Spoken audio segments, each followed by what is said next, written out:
সুপ্রিয় দর্শক, আমি আফজাল হোসেন স্বাগত জানাচ্ছি সম্পাদকীয়তে। বিএনপি চেয়ারম্যান তারেক রহমান অভিযোগ করেছেন, গত 15 বছর নিশি রাতের নির্বাচনের মতো এবারও একটি দল ষড়যন্ত্র ও ভোট ইঞ্জিনিয়ারিং শুরু করেছে। অন্যদিকে জামায়াতের আমির ডাক্তার শফিকুর রহমানের হুঁশিয়ারি, ভোট ডাকাতি করতে আসলে তা কঠোরভাবে রুখে দেওয়া হবে। এনসিপি নেতা নাহিদ ইসলামের দাবি, তাদের জনসমর্থন দেখে একটি পক্ষ ভয়ভীতির পরিবেশ তৈরি করছে। তবে এসব শঙ্কা ও অভিযোগের মাঝেই নির্বাচনী প্রচারের প্রথম দিনে সহিংসতায় অন্তত 25 জন আহত হয়েছেন।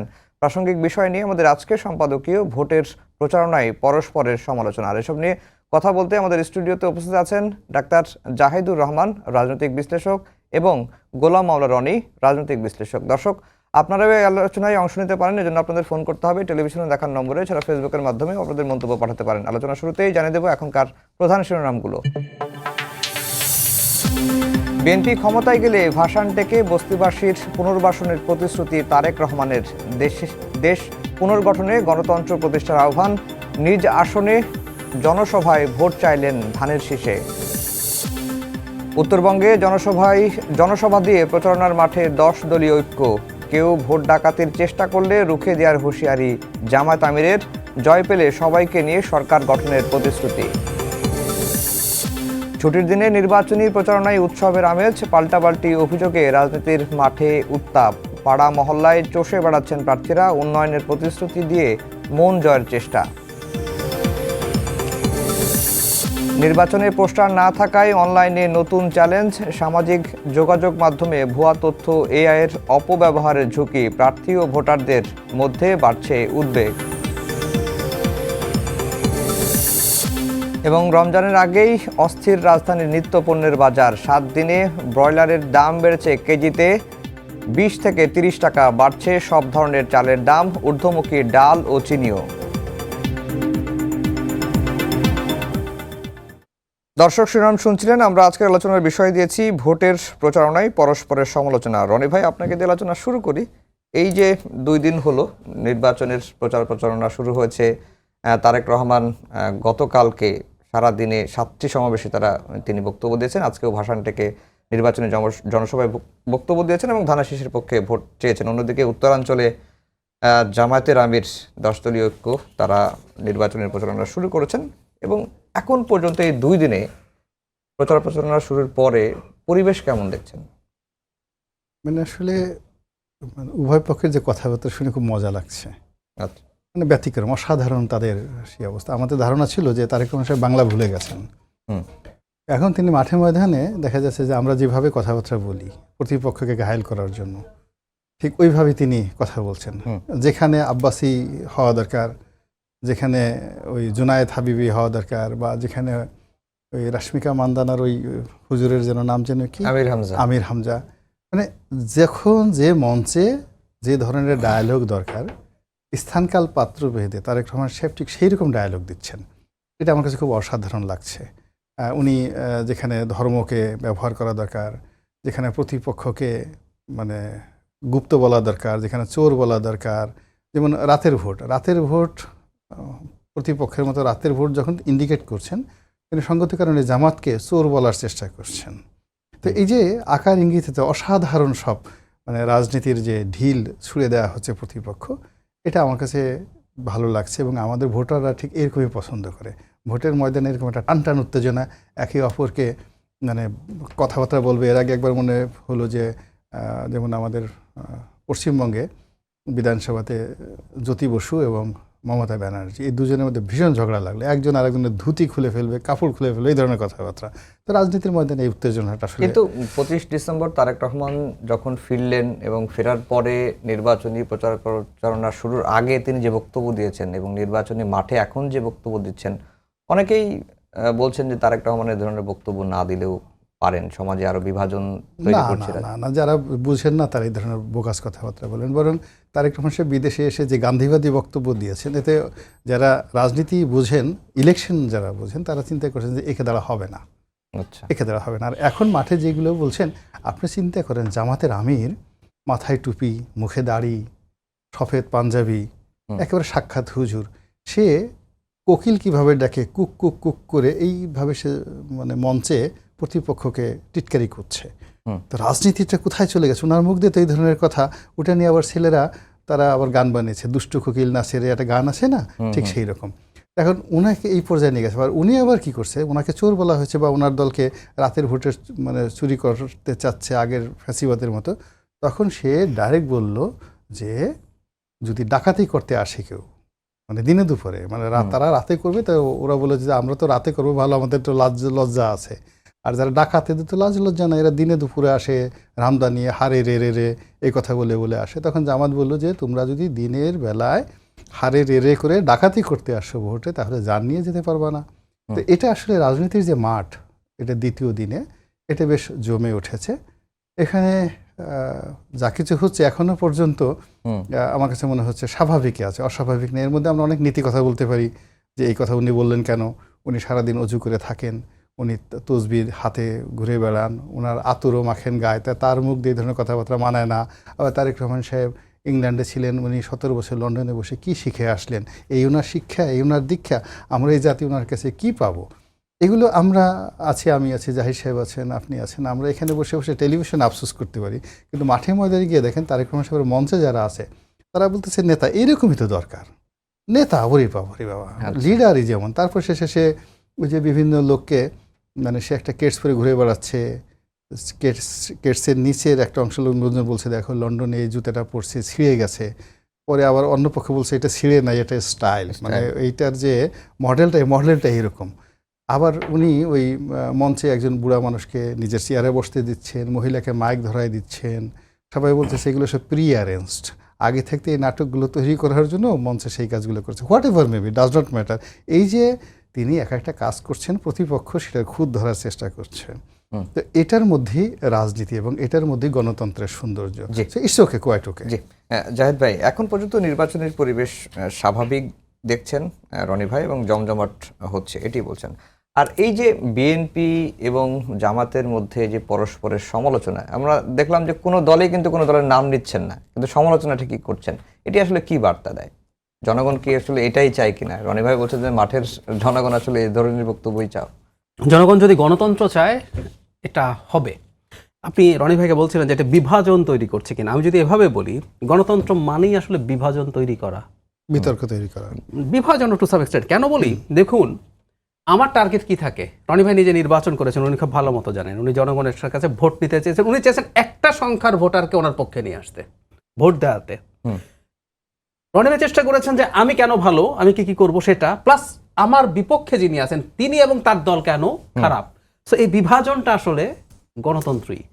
সমস্যাটা কোন জায়গায়, বিভাজনটা যাতে এমন জায়গায় চলে না যায় সংঘাত, আমরা শত্রুতে পরিণত হই, অথবা আমি কাউকে ডিহিউম্যানাইজ করি। ও ওই দল করে তাই ওকে আমি হত্যা করে ফেলতে পারি, যে কোনো কিছু করে ফেলতে পারি। That's a problem. আওয়ামী লীগের সময় কি হয়েছিল, বিভাজনটা করে ডিহিউম্যানাইজ করা হয়েছে। তুমি যদি বিএনপি, তুমি যদি জামাত শিবির হও, তোমাকে মেরে ফেলতে পারি, তোমার নামে আমি যে কোনো রকম মামলা দিতে পারি, তোমাকে আমি ক্রস ফায়ার করে ফেলতে পারি, গুম করে ফেলতে পারি। এটা বিভৎস। এর বাইরে আসলে আদতে কি করছে, রাজনীতি মানেই হচ্ছে এটা করা।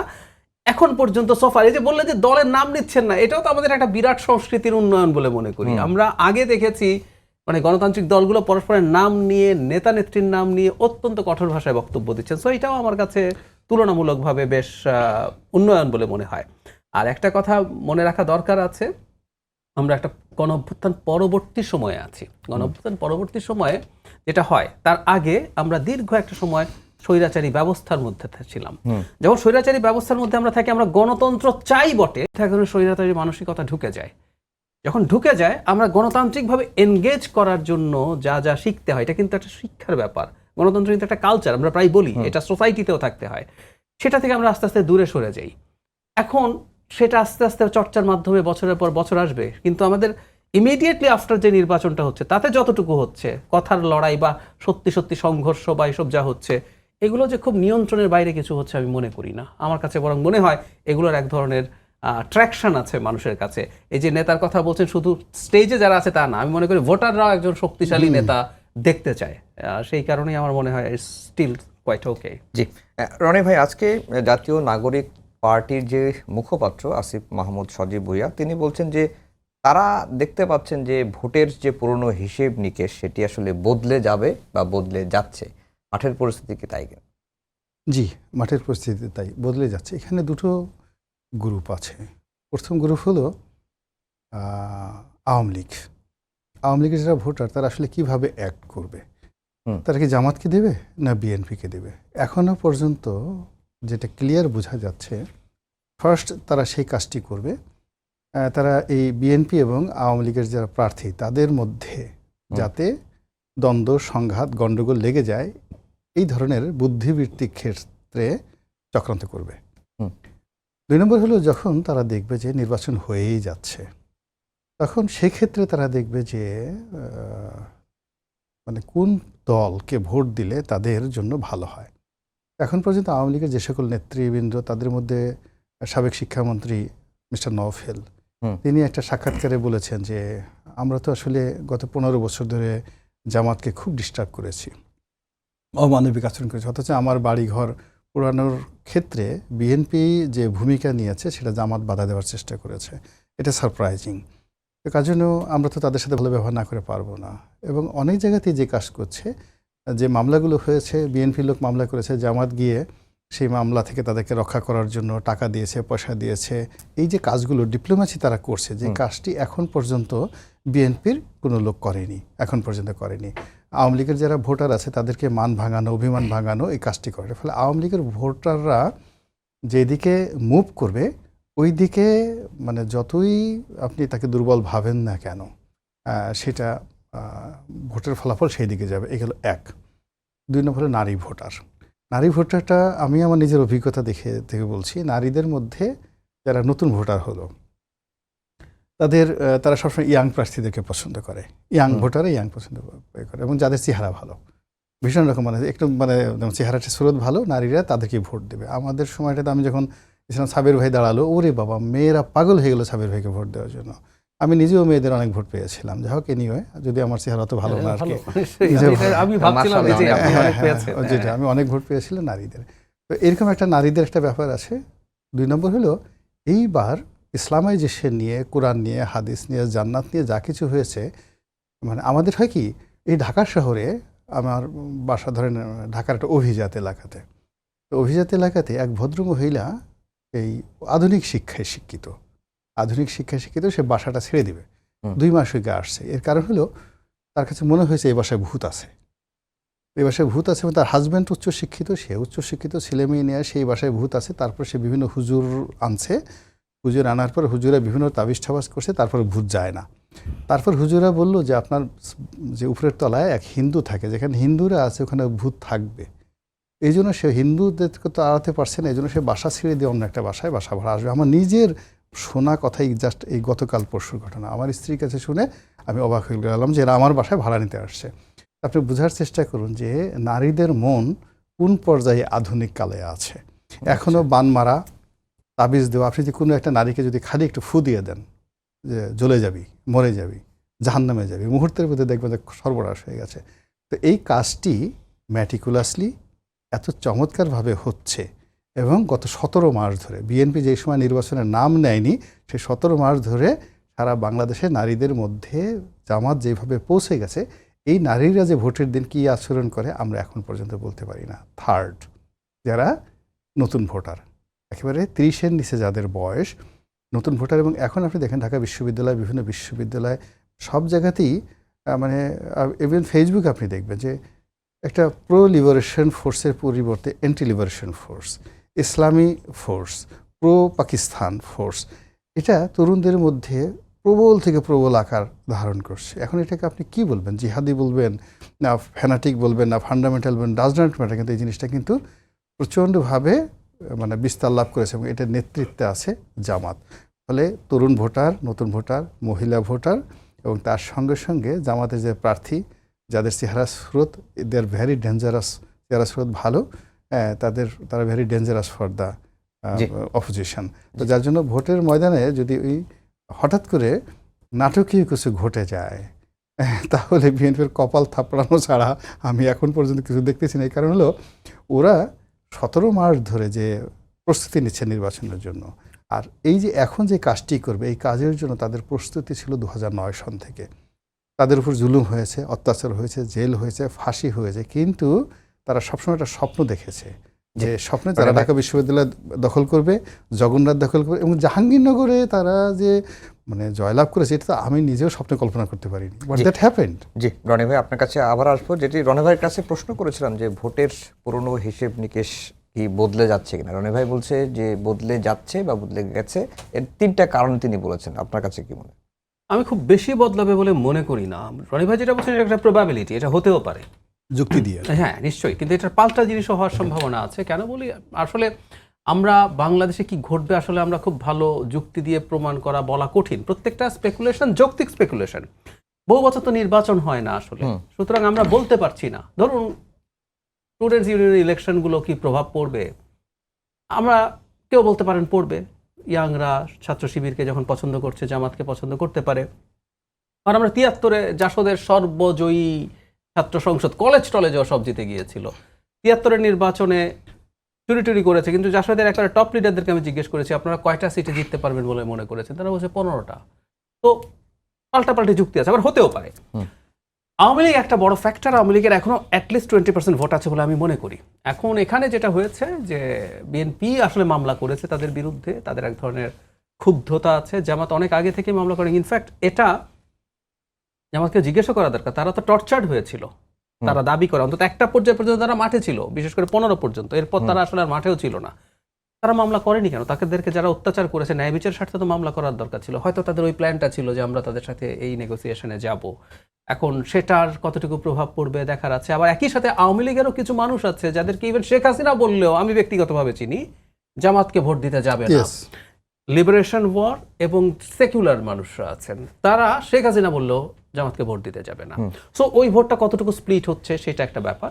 আর ইয়াংদের কথা, বিশেষ করে বিলো 35, তারা আসলে একটা ভালো ভোট রাষ্ট্র পর্যন্ত দেখেও নি। তার বিহেভিয়ার কি হবে? আমি দেখছি যে মাঠে বিএনপিও তার মতো করে চেষ্টা করছে, যতটা সম্ভব তাদেরকে কানেক্ট করা যায় সেই চেষ্টা তারা দুই পক্ষই করবে। এখন এদেরও গতি প্রকৃতি আমরা জানি না। এখন তাদের কতটুকু র্যাডিক্যালাইজেশন হয়েছে, কতটুকু ইসলামাইজেশন হয়েছে সেটা ব্যাপার। আর নারীদের ক্ষেত্রে আমি একটা কথা বলবো, জামাতের কিন্তু রনি ভাই নারীদের কাছে যাওয়ার প্রবণতা ঐতিহাসিকভাবে আছে। তাহলেও কি তারা, কারণ এই যে শুধু নির্বাচন বলে না, তারা ওই যে তালিমের নামে, আমি খুব ছোটবেলায় দেখেছি বাসায় জামাতের নারীরা আসছেন, কোরআন শিক্ষা দিচ্ছেন, কোরআনের কথা বলছেন, এগুলো তারা আমি ছোটবেলায় দেখেছি। এখন এককভাবে নির্বাচন করে 91 সালে জামাত 16-17টা সিট পেয়েছে, 96তে সিট আরো কমে 3টা হয়ে গেছে। তো এই ধরনের কথাবার্তা তো এ ধরনের তো আছেই। এখন এবার সেটা কতটুকু ট্র্যাকশন পাবে, মানে এটা ফ্যাক্ট যে জামাত নারীদের কাছে খুব সিরিয়াসলি দীর্ঘ সময় ধরে পৌঁছেছে, মানে ঘরে ঘরে পৌঁছেছে। এখন ঘরে ঘরে পৌঁছানো কি ভোট পাওয়ার গ্যারান্টি, এটা প্রশ্ন। আবার বিশেষ করে গ্রামীণ অঞ্চলের নারী যারা এই ধরনের কথায় প্রভাবিত হওয়ার সম্ভাবনা থাকে, তাদের আবার একটা বড় অংশ তাদের হাজব্যান্ডের কথায় প্রভাবিত হওয়ার প্রবণতা আছে। তো অনেকগুলো ফ্যাক্টর আছে, কিন্তু আমি অন্য একটা ফ্যাক্টর বলতে চাই যেটা আসলে জামাতের সব প্ল্যানকে ভণ্ডুল করে দিতে পারে। রনি ভাই আরো ভালো বলতে পারবেন। সেটা হচ্ছে নির্বাচনে অনেকগুলো সিটে যেখানে কম্পিটিশন খুব টাফ, সেখানে আসলে ভোট নির্ধারণ, জেতা হারা নির্ধারণ করবে সুইং ভোট। সুইং ভোটারদের প্রবণতা থাকে কি, তারা দেখতে থাকে যে কাকে দেব নেব না, ওজন করতে থাকে। সুইং মানে হচ্ছে উনি ডিসাইড করেন নাই তো। যখন কেউ নির্বাচনে জিতে যাবে কোনো দল, এই পারসেপশন বা ফ্লো যখন তৈরি হয়ে যায়, তখন সুইং ভোটারদের প্রবণতা থাকে তারা যে জিতবে যে রাজনৈতিক দল তার ক্যান্ডিডেটকে ভোট দেয়, এমনকি যদি মনে করে যে অন্য ক্যান্ডিডেট ভালো ছিল। কারণ তারা মনে করেন, কারণ আমাদের দেশে এমপি মানে তারা বোঝেন উন্নয়ন, এমপি মানে বিভিন্ন প্রজেক্ট, যদি এমপির কাজ এটা ছিল না, আমরা এগুলো নিয়ে আলাপ করি, কিন্তু তিনি তো তাই মনে করেন। ফলে সেই ফ্লো যদি তৈরি হয়ে যায়, তাহলে আসলে খুব মেজর একটা ক্লিন সুইপের মতো হয়ে যেতে পারে যে প্রচুর ক্যান্ডিডেট বিএনপির দিক থেকে জিতে যাবে। আর একটা কথা ফ্যাক্টর আমি যোগ করতে চাই, নির্বাচনী ক্যাম্পেইনে আমি দুই দল বা জোটের দুই প্রধান নেতার পারফরমেন্স কিন্তু মানুষ দেখবে। এটা আমার সাবজেক্টিভ অপিনিয়ন, জনাব তারেক রহমানের পারফরমেন্সের সামনে জনাব শফিকুর রহমানের পারফরমেন্স খুবই ম্রিয়মান মনে হচ্ছে আমার কাছে। এটাও একটা বড় ফ্যাক্টর হয়ে দাঁড়াতে পারে। তাহলে এবারের নির্বাচনে সবচেয়ে মানে ট্রাম্প কার্ড যদি বলি যে কি হতে পারে এই বছর ট্রাম্প কার্ডগুলো হয় কি, যে গত 17 মাসে যে ন্যারেটিভগুলো তৈরি হয়ে গেছে, এই দুটো ন্যারেটিভ হলো ট্রাম্প কার্ড। এখন তারেক রহমান সাহেব তার বক্তব্যে যে জিনিসটা বলে ফেলেছেন যে শিরক, মানে জামাত যে কাজগুলো করছে তারা সরাসরি আল্লাহর সঙ্গে শিরক করছে, যে বেহেশত আল্লাহ দিবেন, যে দোজক আল্লাহ দিবেন, সেই বেহেশতের টিকিট দিতে চাচ্ছে জামাত। কাজে এটা শিরক, সরাসরি এটা জাহান্নামে চলে যাবে। এখন এটা জামাত যে ধর্ম নেয়, অর্থাৎ দেখবেন যে উনি ডাক্তার মানুষ ভালো বলতে পারেন যে অ্যান্টিবায়োটিক, যখন শরীরের মধ্যে কোনো জীবাণু হয়, যে জীবাণু হয় সেই জীবাণু তার কাউন্টার জীবাণু দিয়ে মারতে হয়। এখন জামাত তার রাজনীতির যে সফলতা, সেই সফলতার জন্য সে কোরআন, হাদিস, ইজমা, কিয়ার, ধর্ম, কৃষ্টি, কালচার, মুসলমানদের তাহজিব তমুদ্দিন মানে সাহিত্য এবং সংস্কৃতি, এগুলোকে ব্যবহার করছে। তো সেই জায়গাটিতে তারেক রহমান সাহেব এবং বিএনপির যারা লোকজন তারা আক্রমণ করার চেষ্টা করছেন।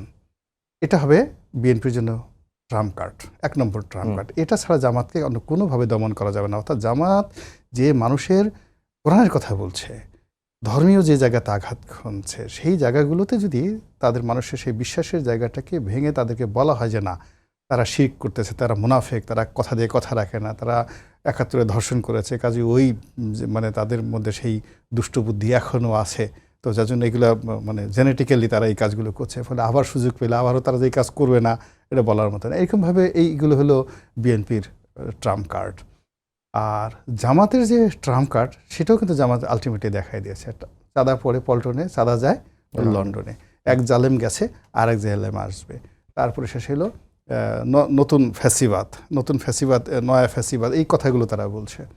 এখন সেখানে যে সেই আগের হাওয়া ভবন, আগের খাম্বা, তারেক রহমান সাহেবের আশেপাশে যারা লোকজন রয়েছে, তাদের ব্যক্তিগত প্রথম 20 পিউপিল যাদেরকে ওনার সোহবত যারা পাচ্ছে, আমির উমরা, তারেক রহমান সাহেবের আমির উমরা যারা, তাদেরকে টার্গেট করে জামাত যত বেশি বদনাম করতে পারবে যে এই লোকের এই বদভ্যাস আছে, এই লোক এই গত 17 মাসে কারণ বাজার থেকে এত চাঁদা নিয়েছে, ওই লোক ওই টেলিভিশন দখল করেছে, ওই লোক ওই পত্রিকা অফিস দখল করেছে, এই লোক এত টাকা চুরি করেছে, এই 17 মাস আগে তাদের এই অবস্থা ছিল, মানে এই ডাটাগুলো সামনে চলে আসবে।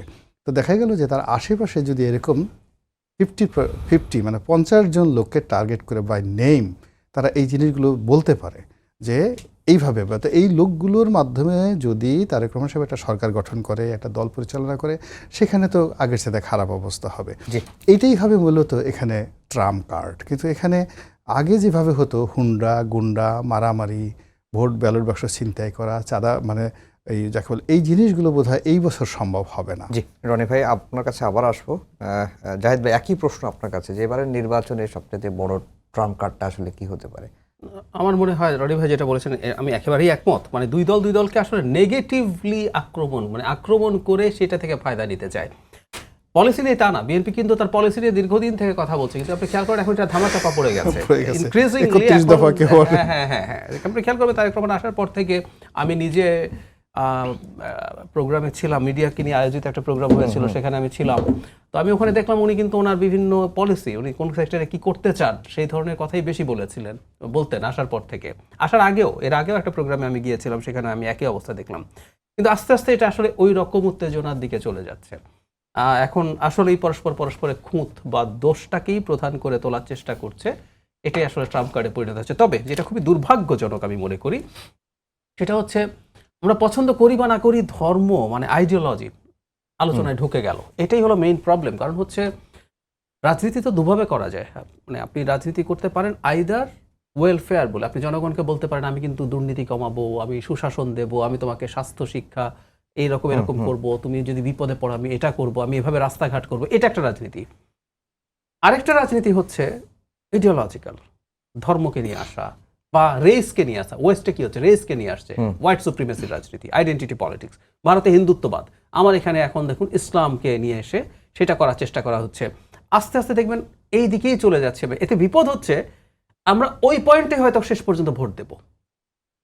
এতে সমস্যা যেটা দাঁড়ালো, আমার ওয়েলফেয়ারের আলাপ কিন্তু আর ওইভাবে হলো না। ধরুন জামাত আর বিএনপির সাথে ধর্ম ইস্যুতে ফাইট হচ্ছে, কথাবার্তা হচ্ছে, আবার জামাতের জোট থেকে বেরিয়ে যাওয়া একটা দল ইসলামী আন্দোলন, তারা আবার জামাত যে শরিয়া কায়েম করবে না বলছে অন্য একজনের বরাতে। জামাতের আমিরের সাথে দেখা করার পর খ্রিস্টান সম্প্রদায়ের নেতৃবৃন্দ এই ধরনের কথা বলেছেন, কঠোরভাবে সমালোচনা। আপনি টিভিতে দেখবেন এতদিন তাদের খুবই গলাগলি ছিল, এখন ইসলামী আন্দোলনে যারা টকার আছেন টক শোতে গিয়ে জামাতকে প্রচন্ডভাবে নাস্তানাবুদ করার চেষ্টা করছে, যে ওরা ইসলামের নাম করে, যেটা অনেকেই বলেন সেটা করছে। সো খেয়াল করুন, নানান ফর্মে এক হলো ইসলাম কি ইসলাম না, আবার জামাতের ইসলাম কি ইসলাম কিনা, আবার যখন ইসলামী আন্দোলন বেরিয়ে গেল হেফাজতে ইসলামের আমির ধন্যবাদ দিলেন। তাকে ধন্যবাদ দিয়েছেন বিবৃতি দিয়ে। তো খেয়াল করুন আমাদের এই নির্বাচনে এক ধরনের পোলারাইজেশন হয়েছে। অবশ্যই এটা এক ধরনের ইনএভিটেবল ছিল। কেন?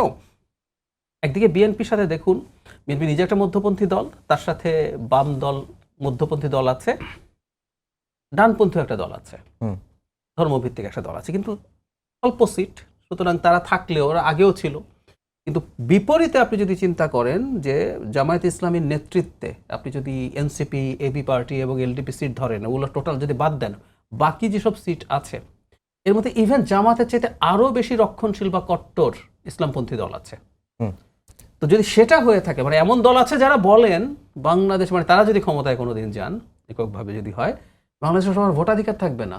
আপনার একটা থাকবে ন্যাশনাল আইডি কার্ড, একটা ভিআইডি মানে ভোটার আইডি, ওরা সিলেক্ট করবে সাম পিপল যারা ভোট দিতে পারবে, তাদের যে একটা চেকলিস্ট আছে, যারা খেলাফত কায়েম করতে চান। ফলে যেটা হয়েছে, এই পোলারাইজেশনটা সমাজে তৈরি হয়ে গেছে। কারণ তারাই কিন্তু প্রথম বলেছিলেন আমরা সব ইসলামী ভোট একই বাক্সে আনবো।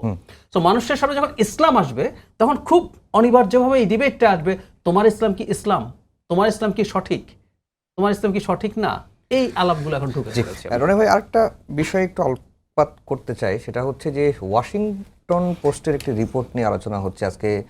ফরহাদ মাজারও বলেছেন যে যুক্তরাষ্ট্রের সাথে জামাতের সম্পর্ক এটি আসলে ভয়ঙ্কর রকমের অশনি সংকেত। মানে একটা দলের সাথে, তো যুক্তরাষ্ট্রের সাথে তো অনেক দলেরই পরোক্ষভাবে নানাভাবে সম্পর্ক থাকে, জামাতের সাথে সম্পর্ক থাকলে এটি অশনি সংকেত কেন হবে?